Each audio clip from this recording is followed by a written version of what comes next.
Toastmaster International magazine called him one of the most influential comedians around the world. He represented India on NBC's TV show, Last Comic Standing, where from amongst 1,000 of global contestants, he was placed in the top 10. His international TV credits include shows on various channels, including Comedy Central, Paramount, BBC, and MTV. He recently tapped a Showtime USA stand-up comedy with Russell Peters in Amsterdam. He holds an MBA from the University of Oxford and set up a charity for underprivileged children in India that is funded by his comedy. He does free shows in hospitals across the world and for the armed forces of India. He's also a qualified laughter yoga instructor, and as a motivational speaker and an executive coach, he has worked with over 50 blue-chip companies all over the world. Ladies and gentlemen, please put your hands together for Papa CJ.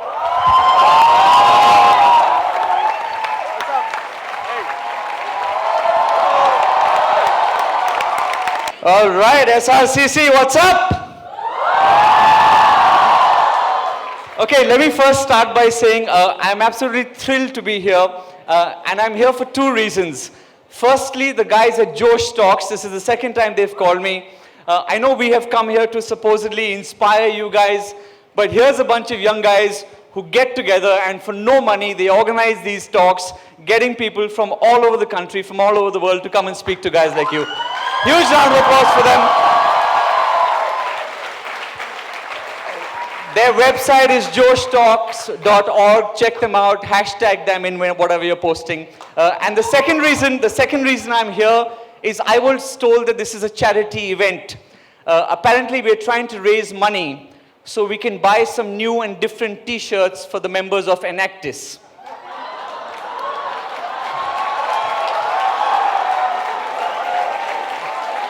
From what I hear, these guys don't have any new t-shirts to wear at all.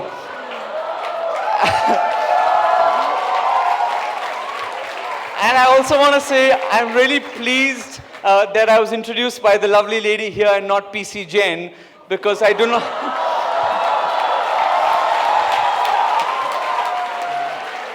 because I do not want to be introduced as the Chief Minister of India. Also, I've got to say, as a stand-up comedian, it's a little bit strange to be called to an event like this, where essentially my remit is not to do stand-up comedy, but to try and inspire you. It's a little bit different. It's a bit like a day scholar standing for elections as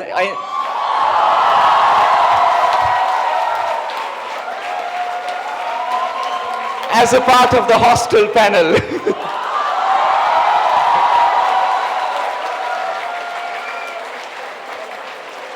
Now, I just want to tell you, I have no pre-planned pep talk. I don't have any slides. I don't have any presentations. So basically what we're going to do is, we're the guys with the microphones. We have some guys with microphones walking around. We're only going to do questions and answers. You guys ask me whatever questions you want. I'll give you some answers. And when we're done, we're done. So basically the theme of my talk is hashtag I ask you to ask.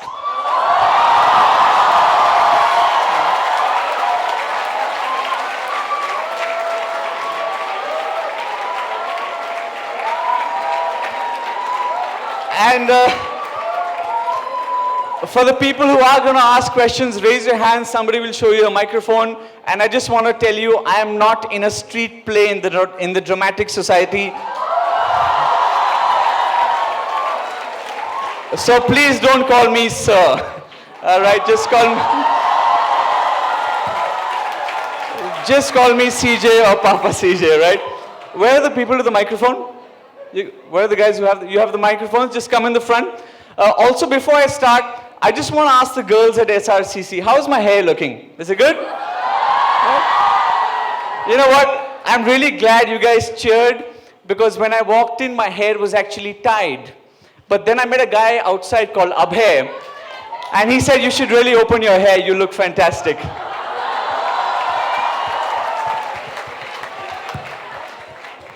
All right. Where are the questions? So tell us your name and then shoot your question. Hi, like first time asking a question. Oh my God. Yeah. No pressure, huh? Yeah, no pressure.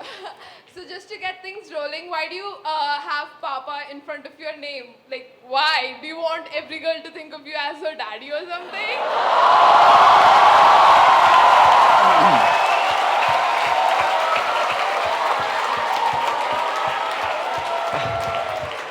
You know, it's quite interesting when some people ask you a question and then answer it themselves.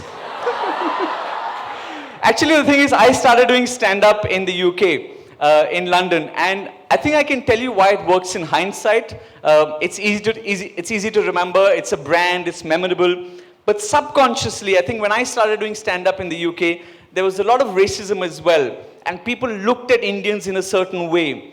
So in my head, I wanted to tell them subconsciously कि तुम्हारा भी कोई बाप है.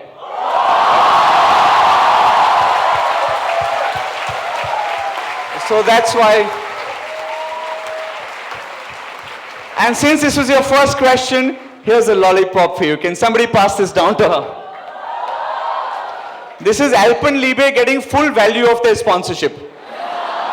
It's the only company on the planet who can give their product to their customers and say, le, choose le.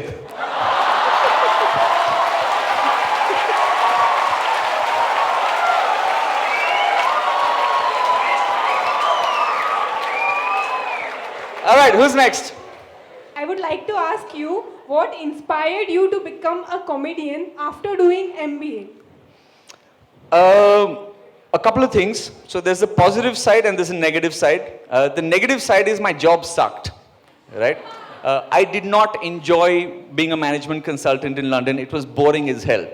Now what happens is, as Indians, we have this whole mentality of your whole family says, beta tum settle ho jao, right? Nobody knows what settled actually means. Right? Basically, you go to school, go to college, get a job, get married, have 2 children, then you're settled.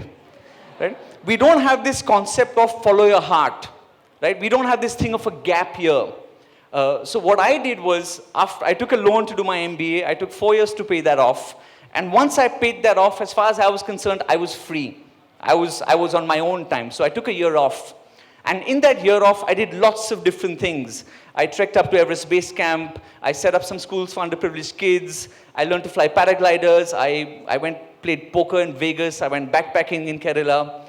In that year, I went to Edinburgh for the Fringe Festival. And I saw somebody doing stand-up comedy for the first time. And I just looked at this guy. I said, here's a guy on stage, having a drink, talking rubbish. And that's what he does for a job. I was like, wow, I want to do that. So 3 months later, I chucked up my job. I got on stage for the first time. In my first 10 months, I did 250 shows all over the UK, and I never looked back. So that's how it started. I was inspired by people I saw doing it. And I think the upside for me was I actually didn't know how difficult it was to do stand-up comedy. Today, India is probably the easiest place on the planet to start doing stand-up. Because, you know, you do 3 shows, somebody takes your photo, sticks it in the paper, you think, boss, I'm a hero, right? When I started stand-up in London, if you wanted to get a 5-minute spot at a comedy club, you had to wait 6 months. Because there were 500 other comedians who wanted that spot. So that's how you start. When I started doing stand-up, in those first 250 shows in 10 months, I would wake up every single day at 10:30, 11. I would have one meal at 2 o'clock, which I would cook myself. I would get in the car with another comedian to go to some city. I would drive 3-4 hours. I wouldn't eat because I was nervous. I would do 10 minutes, at most 10 minutes. I would drive back, be dropped off somewhere in the outskirts of London at 2 o'clock in the morning. I would pay the driver my share of petrol. I had no money of my own anyway. I wasn't getting paid. And then I would have to change 3 different buses to get home at 4 o'clock in the morning, sometimes standing out for 45 minutes in the cold. At the end of that year, I had no money, I had no friends, I had no relationships, I had no life. But every single comedy promoter in the country knew my name. And that's where it started from.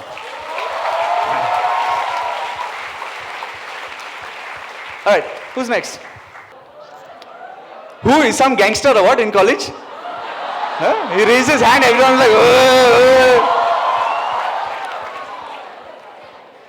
Who's the guy? 1 second. Before you ask the question, All India rank 1 CBSE topper.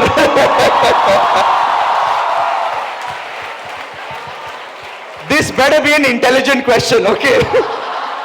By the way, I don't know if you know, but I was chatting with him earlier, and Sarthak told me 99.6%, right? Yeah. He told me if he didn't get into SRCC, he was going to castrate himself. Apparently, then he would meet the criteria for 100% cutoff.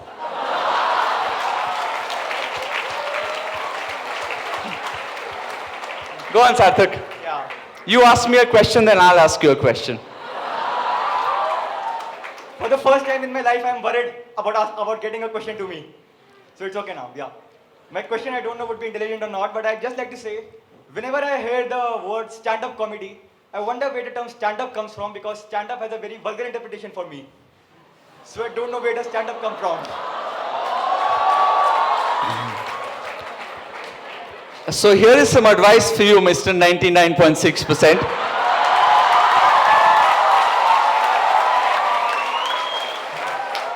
Not all the answers are found in books.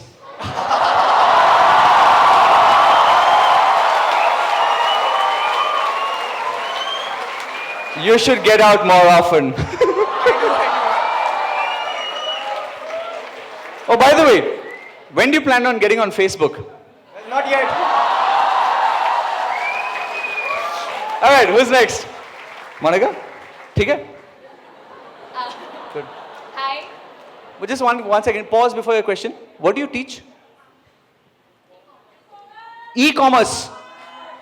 E-commerce. E-commerce. You spend a lot of time online. Sarthak?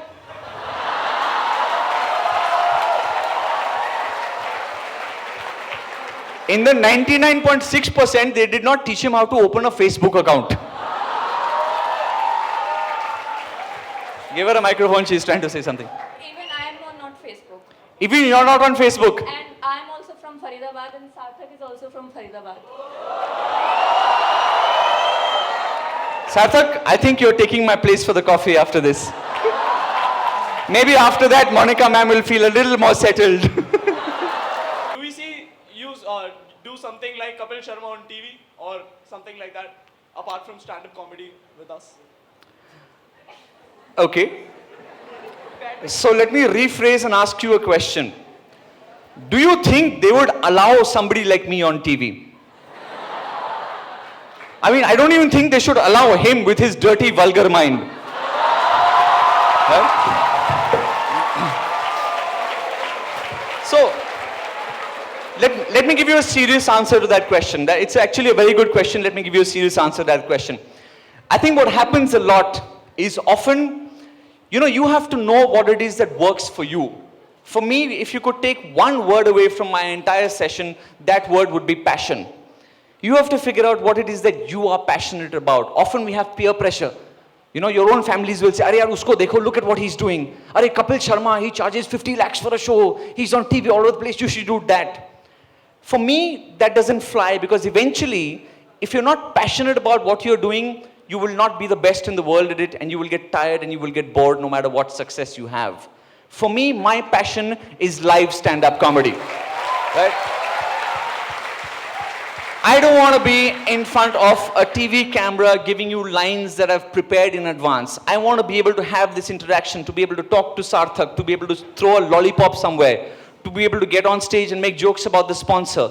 Can I do that on TV? No. Is that what I want to do? No. So you want to see me? I'll be right here in front of you. My question to you is, you mentioned about cases of racism back in the UK. Yeah. So how did you really go around it? How difficult was it? Or just adding Papa to your name did all the trick? No, not at all. Because what happens there, you would perform in places where they haven't seen an Indian before.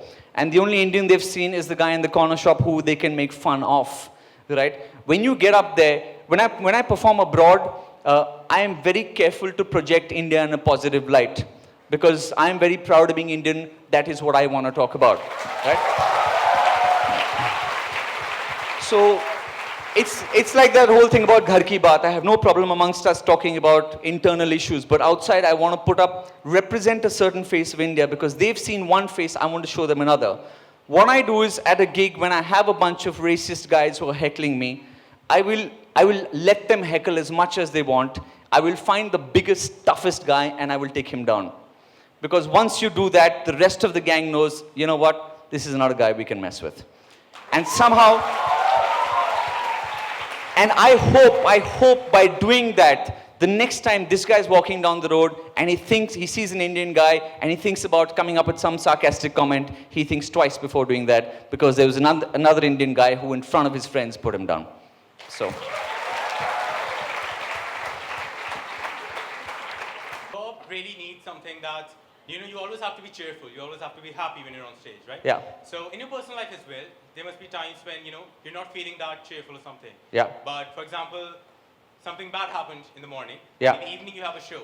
Yeah. How do you, snap it like that? I mean, how do you get up on stage, Yeah. be happy and make everyone else believe that, yeah, I'm really happy and I love what I'm doing? That's the difference between an amateur comedian and a professional comedian. When I get up on stage, there are 1,000 people in this room who have paid money, who have showed up here for me to be positive and make them laugh. So it doesn't matter how I feel. My responsibility is towards the people in that room.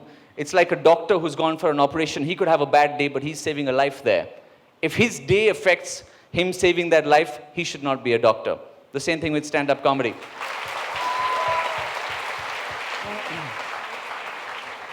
And I think that's where the passion comes in. I love my audiences. I love doing stand-up comedy. No matter how bad a day I'm having, being here in front of you makes my day better.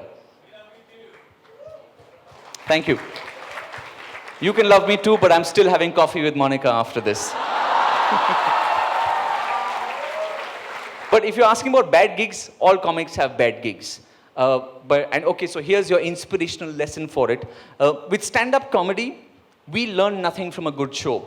I have a good gig, I walk out here thinking, wow, man, I rock, right?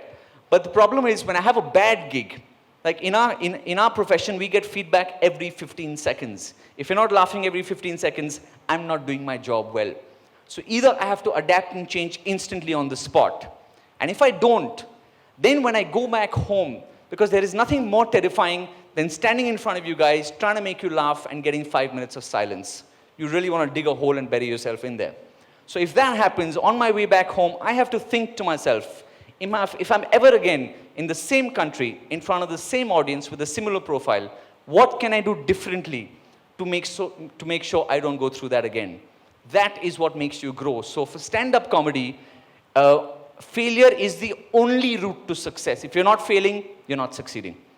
So, and I would say the same thing with all your professions. Whatever it is you decide to do, push your boundaries. The only way to know where the line is to cross it. And if the second you get scared of failure, you will never succeed. You will never be the best in the world. So just push yourself as far as you can go. And once you get there, push yourself just a little bit more. My question is, when you will become old, will you change... Vikas, just keep the mic closer and speak louder. When you will become old, will you change your name from Papa to Grandpa?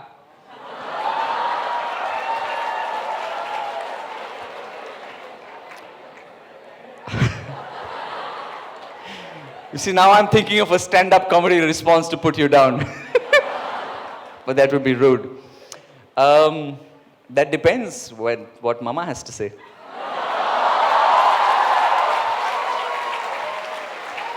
Because frankly speaking, as a single guy, when I meet a chick, it's nice to say, oh, Mama. But oh, grandmama doesn't quite fly.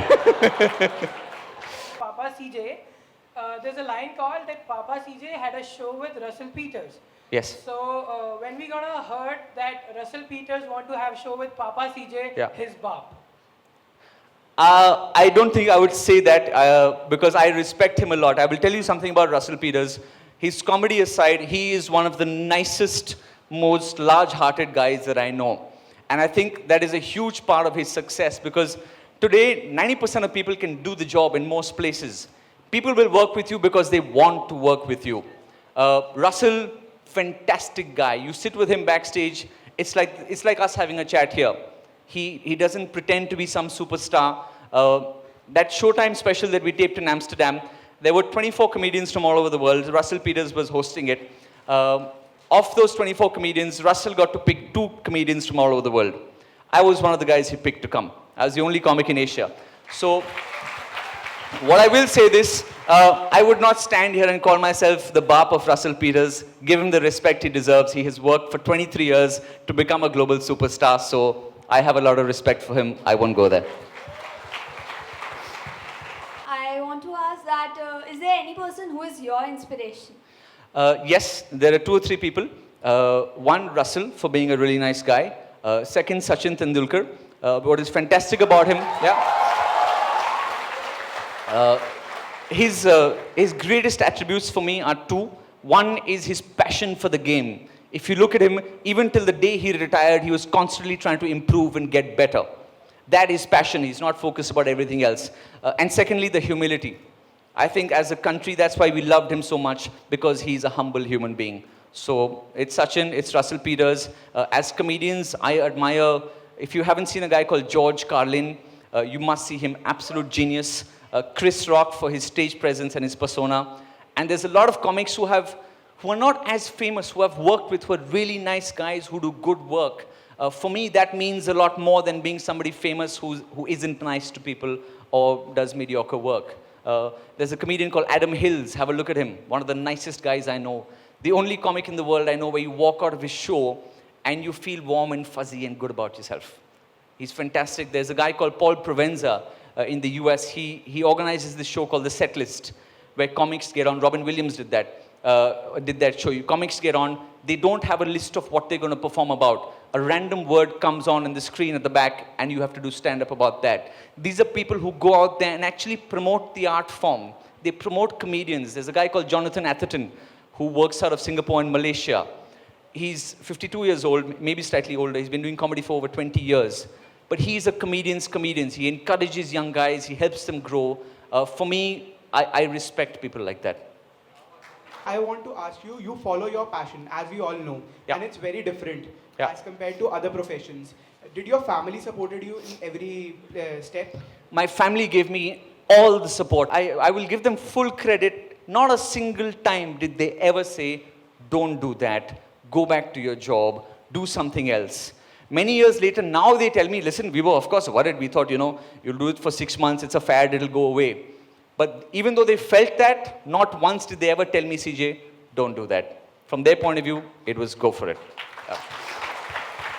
But I will just add to that, I want to add one thing to that. It's very easy for guys to get up here, people like me, and say, follow your heart, follow your passion. It's very important to realize how the world works as well. You got to feed your soul, but you have to feed your stomach as well.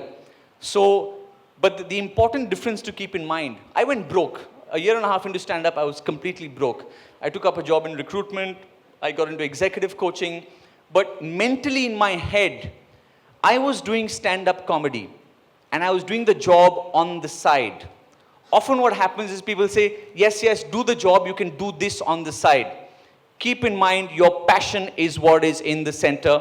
Everything else is on the side, and that is what will fuel your passion. Solid, serious and all it's become. Awesome. Hi, I'm Iti and I'm in Actors. And my question is...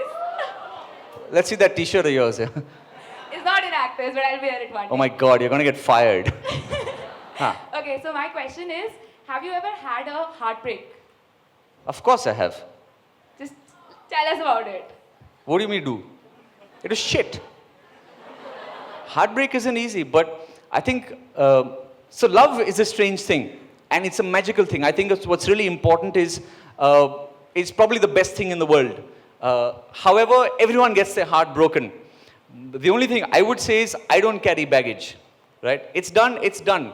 But what's fantastic is even after it was over, I don't remember the bad times. I just remember the good times. And it reminds me of the immense potential of love and what it is capable of making you feeling. So I would say if you do have a heartbreak, shit happens, man. Let it go and move ahead. Be free to love again. All right, back to you. Hi, I'm Megha, and I would like to ask you if you could know the answer to any one question apart from what is the meaning of life, what would you like to know? I don't want to know answers to any questions. I'd rather find them out over life. I don't want the answers to come like that. What's the fun of that? What's the point of living if somebody says this is the answers? It's like your parents telling you, beta, तुम रात को बाहर जाके disco जाओगे और तुम्हारा ये हो जाएगा. Has that ever stopped you? No. You want to go find out for yourself. Go find out, yeah. Don't look for answer like that. Hello, sir. What's No, the no, nice- no, no, no, no. Hello, CJ. Hmm. What's the nicest thing that one has said about your comedy? The nicest thing, I've had 2-3 things, nice things that people have said to me which have meant a lot to me. I did a show in Calcutta. I had an 86-year-old woman who came to me after the show and she said, "Thank you so much, beta. I haven't laughed so much in 30 years. That was one of the nicest things somebody said to me.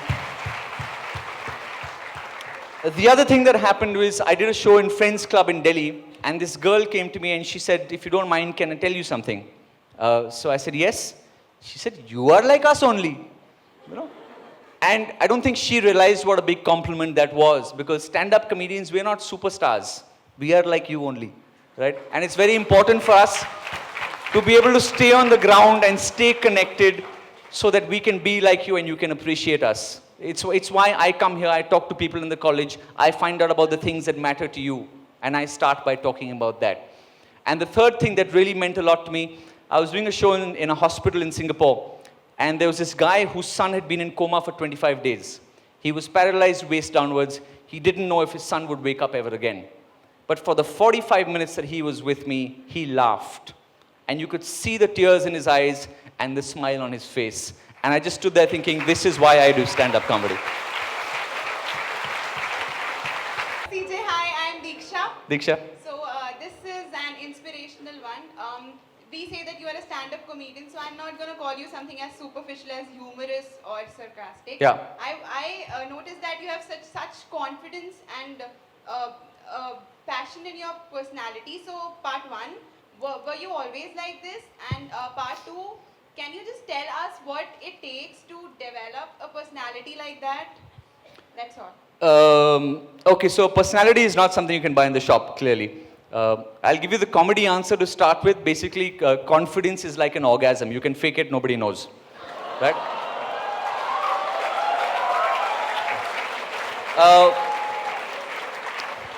I think a lot of it comes from, was I confident as a kid?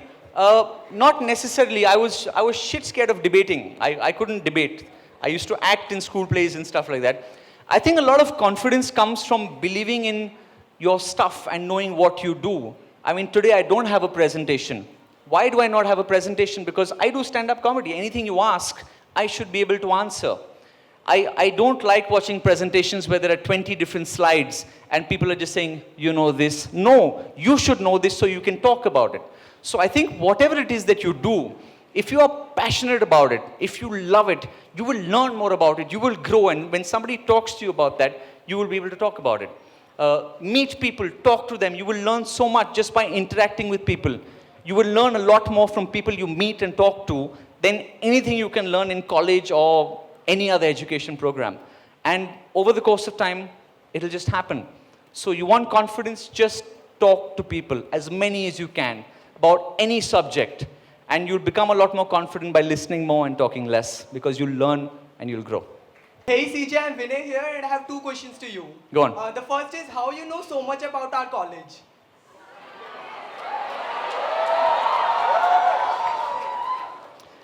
Because sometimes knowledge requires more than just a high percentage.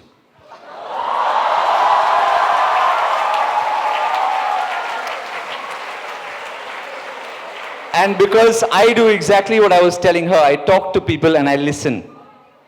And also, like what I was talking about earlier when she said the question about if you're having a bad day, I am committed to my audience, right? I want to come here and talk about things that matter to you. Why am I not giving you a presentation with some lines or some gyan? I want to talk about and answer the questions that mean something to you. So it is my commitment to you that makes me talk to people and find out things about you. That's why I know so much about your college. Your second question. Life that always keeps you running. An inspirational quote that always keeps me running. I'm a comedian, dude. Nothing makes me run. Right? A jog would be hard. There's a few different quotes. One of them that I like is, it says, ideas are funny things. They don't work unless you do. Right? Everyone's got this fantastic idea. Arey yaar, mere paas $1 billion idea hai. How many billionaires are there. So you may have a fantastic idea, but if you don't move your ass, it's not going anywhere. Oh, and there's another one that I really like, which is don't let the world change your smile. Let your smile change the world. Hi CJ, this is Diksha. I want to ask you, in your life there must be times when you must be feeling very low. You must be thinking that you can't do this. Have been there such times in your life, and what inspired you at that time? Yes, everyone has times in their lives when they feel low, but I have been brought up to never think that I can't do this. So it's just about, there's another very nice quote that I read which says, you are the average of the 5 people you surround yourself with the most. Surround yourself with happy, positive, good people, and they will make sure they get you out of that and move you towards what you want. Right? And the other thing is, there's often people who say, oh, you know, I wanted to do this, but I couldn't make it happen. I do not believe in that statement. I believe it's all about passion. If it did not happen for you, you did not want it bad enough. Because somebody who wants it bad enough will make it happen. Right? Yeah. In my experience, these are people who don't say, "Arey, this is why it didn't happen." They think about how we can make it happen. I believe in the law. I do not believe in rules. Right? Maybe people got somewhere by following rules. Doesn't work for me. Hello CJ, my name is Udit. And on this moment I'd like to say a quote which has actually inspired me, and I think it suits the moment. And it goes like, imperfection is beauty, madness is genius. It's better to be absolutely ridiculous than absolutely boring. Now I have a question for you. I noticed that accent. Is it the Jha effect? No, I don't know, man. It just happened to me all the time I speak in English. Okay. Now I'd like to question something. This happened to me. You're a stand-up comedian and you perform with like 200,000 people. And has this any time happened to you that you speak something and people didn't really get your sarcasm? What should you do on that point? Carry on. Say something else. So Mike, it must be awkward, man. You just spoke a joke and everybody is like staring at you. You mean it was like when you just said your quote before this and nobody Exactly.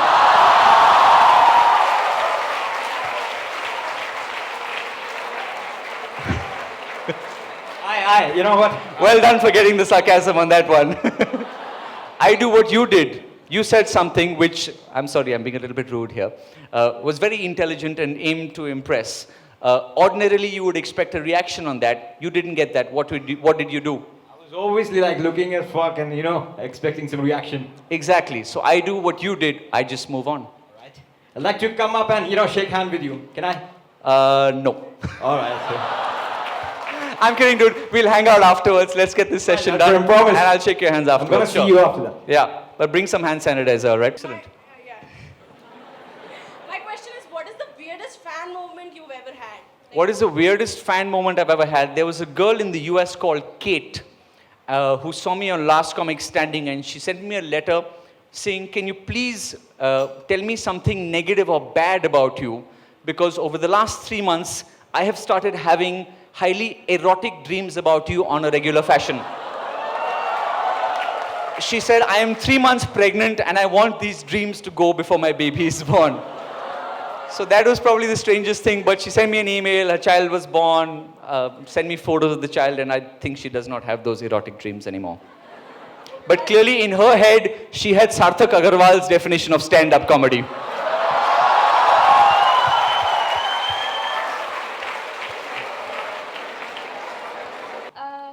What is the happiest moment of your life? The happiest moment of my life, being a part of my family, being a part of this country, and doing stand-up comedy. Every day is happy for me for belonging in those 3 places. I have always been passionate about India, I've always been passionate about education, and I love children. So when I graduated from Oxford, I got together with another Oxford alumnus, and we said we want to start doing something. So we contacted a small organization called ASHA. They have 15 people. It's the Association of Social and Health Advancement. And we have 2 child education centers, now 3 actually, on the Indo-Bangladesh border, about 8 hours from Calcutta. And we essentially house kids there. We get them out of child labor. We get them up to speed, and then we put them back in the formal schooling system. But in addition to that, we do women and child health, microfinance. I'm just the guy who talks about it here in front of you. The guys who do the real good work are on the ground. So from our point of view, it's that old story about there's a child walking on the beach and he keeps throwing fish back. And his father says, you know, you can't save all the fish in the ocean. He says, yeah, but I can save these ones. So from my point of view, I'm doing what I believe in for a country I'm passionate about. As simple as that. What do you think about the future of Indian comedy and the comedians? What do I think about the future of Indian comedians? I think it's fantastic. And the comedy part of it. Like, what do you see as the future of Indian comedy? Like, the future of Indian... At a global level. What do I see as the future of Indian comedy at a global level? Yeah. I think the future is extremely bright. We have some fantastic comedians all over the country. You'll see 4 of them performing here tomorrow. And they work hard, they're passionate about what they do, and we're going to take over the world. Hello CJ, this is Ashutosh. Yeah. I aspire to be a traveler, and since you have traveled a lot, yeah. So what places on earth have awe-inspired you apart from India? What places have inspired me apart from India? You know, I'm not so much passionate about the places as I am about the people. So when I go to a place, I want to talk to the local people. I want to go eat where they eat. I want to do the things that they do. That's what exactly I want to know. Everywhere, man. People are different all over the world. Just go everywhere. It expands your horizons. Go to the east. Go to America. Go to Europe. Just go, man. Don't think so much. Pick a place. Go and start. Well, I haven't been everywhere, but everywhere is on my list. Don't start with Thailand, okay? Okay. No, it's a fantastic country. People will give you a different sales pitch. Yeah. Pay attention. Because he caught me before and said, I have to ask you a question. So I said, ask inside. He said, I won't get a chance. I promised him, so this better be good. Myself, Anshul, and I'm from NSIT. Last time I saw you in NSIT, and there was a lady comedian, I don't remember her name, maybe Shovan Chaudhary. So maybe I'm wrong. So what is your question? I'm pretty sure Shovan was a man. Yes, Shovan. I don't remember. Yeah.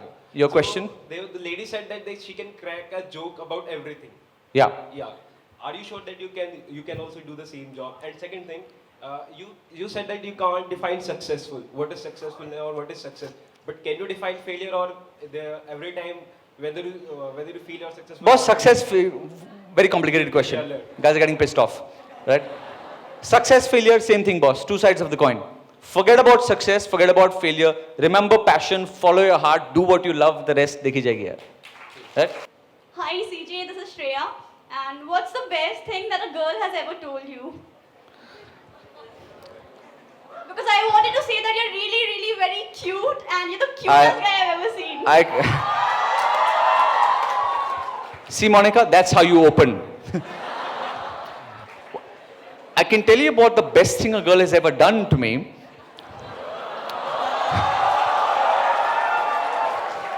But that would not be appropriate. See, now Sarthak is thinking, stand up, stand up, stand up.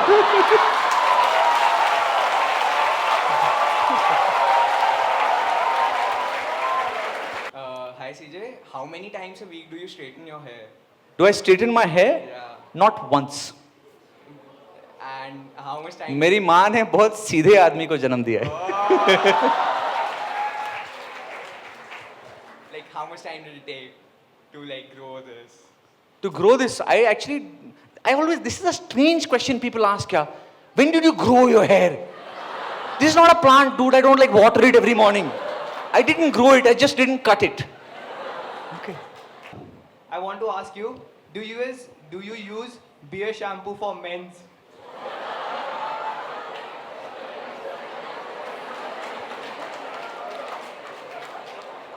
%97% cut off, and this is what you get. 81. I am 81%. Sports quota. Sports quota. Go to the field. This is not for you. You should join Demeanor, that fashion society and all. Do you censor your jokes No, or something for I different don't- audiences? So, like when you perform for military and when you perform in hospitals, you censor your content. My job, I have no problem embarrassing people. I never want to hurt anyone in my audience. So I respect my audience a lot. I will entertain them based on my perception of what works for them. If you ask me broadly, should humor be censored? No. But as a comedian, you have to have the judgment to be able to do what is appropriate in that environment. When I do a comedy show, people have come into my environment to see what I do. I will do what I want to do. If you don't like it, you can walk out. When I come to your house, to your corporate gig, I have to respect the boundaries and guidelines of where you are, because I am a guest there, you have invited your guests. So I need to be sensitive about that. I self-censor, but it's just what's appropriate for the environment. Thanks. Yeah. Hey CJ, I'm Simran, and don't take me wrong for this question. I thought you were going to say, I'm Simran, naam to suna hi hoga. No, I don't use such easy lines, okay? Go on. So please don't take me wrong for this question. My question is, what are your views about sex education in schools and colleges in India? I think it is very important for us to have sex education in schools and colleges in India. We have a population of 1.3 billion. We clearly love our sex. That being said, I'm not sure how it's taught is necessarily going to be helping our country. So we need to improve on the way it is taught, and we need to get people like Sarthak to discover something called the internet. Because even if they don't have it, I think a lot of, I don't believe in this, we put too much emphasis on other people doing things. Oh, the government should have sex education. Oh, so-and-so should teach. Oh, our teachers. Learning is your responsibility, right? When you walk out of here, it doesn't matter what somebody taught you or didn't teach you. I think it's going to start from within. It has to start in our homes. It has to start in our families. If, as educated people, you can start telling your kids and educating them, the next generation will automatically be better. Let's not rely on somebody else. Let's just do it ourselves. Okay, last question. Is there any dream that you haven't been able to fulfill? We're talking about the dry ones, right? Sorry. I'm a dreamer. I dream every single day, Anika. I would like to perform at the Sydney Opera House. I want to do Madison Square Gardens. I want to do the O2 Centre in London. My dream is now I'm moving from the comedy business to the happiness business. It gives me great joy to see people happy. I've discovered I'm not looking for the fame or the money, but to see you guys laugh. Why am I doing this? This is not what a stand-up comedian does. But if one person from here can live their life slightly differently with the result of me being here, that is my dream, to see people happy, to go to hospitals, to do shows for the Indian Army. I mean, my dream is I get immense satisfaction from seeing other people happy and from seeing them achieve their dreams. So if you go out and you kick ass, you will have fulfilled one of my dreams. That last hour of us, everybody here, it's been amazing. Thank you. Thank you so very much. Thank you so much. SRCC, it has been a pleasure and a privilege to be here.